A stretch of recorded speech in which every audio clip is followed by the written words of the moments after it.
So I have to admit, when the hype around Barbie first started, I wasn't so bought in. But now I will admit, after seeing it twice, that I think I understand and even have a bit of reverence for Barbie's influential place in our culture.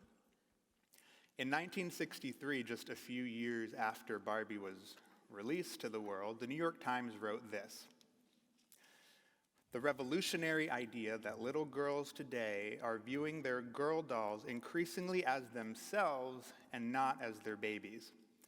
Those of you who have seen the movie will remember the opening sequence when seemingly prehistoric girls playing with porcelain baby dolls, smashing, throwing their dolls so they break as Barbie enters their consciousness. And then begins Barbie Land.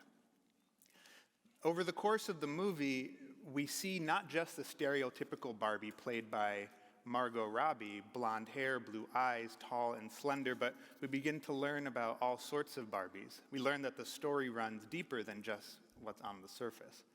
We meet Barbies like President Barbie and Astronaut Barbie and Weird Barbie. We also come to understand that there is a call for what could be known as everyday Barbie. Barbie that just wants to make it through the day feeling kind of good about themselves.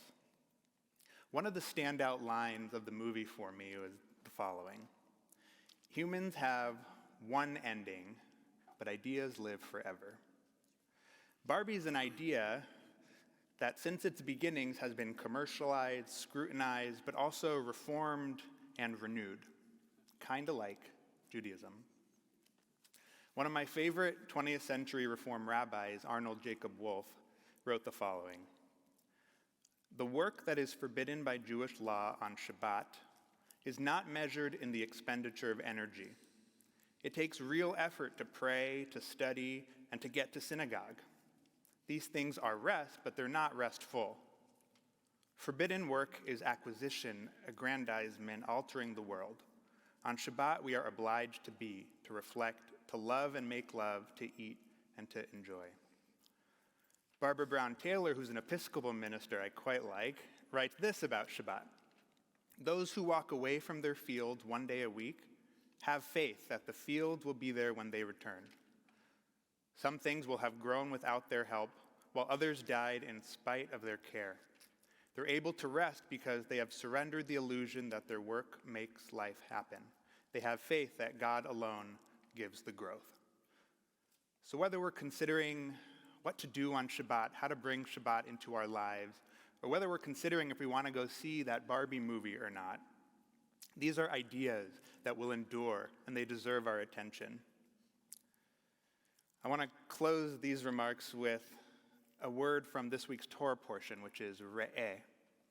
At the beginning, God sets out a choice for the Israelites. They can choose blessing or curse. And then the Torah portion lays out what exactly will happen when they're with their choice. There's one line that stands out to me that I want us to meditate on tonight, and that is, "V'chi yirbeh mimcha haderech."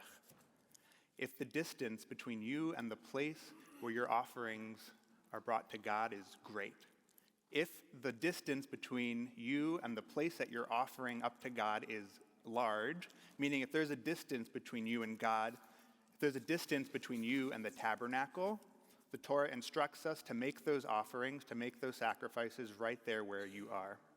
We shouldn't feel compelled to trudge along. We shouldn't feel compelled to trudge up to the tabernacle to give burnt offerings. The Torah instructs us to stay exactly where we are, to give your offerings, your burnt offerings, or whatever it is you do for gratitude.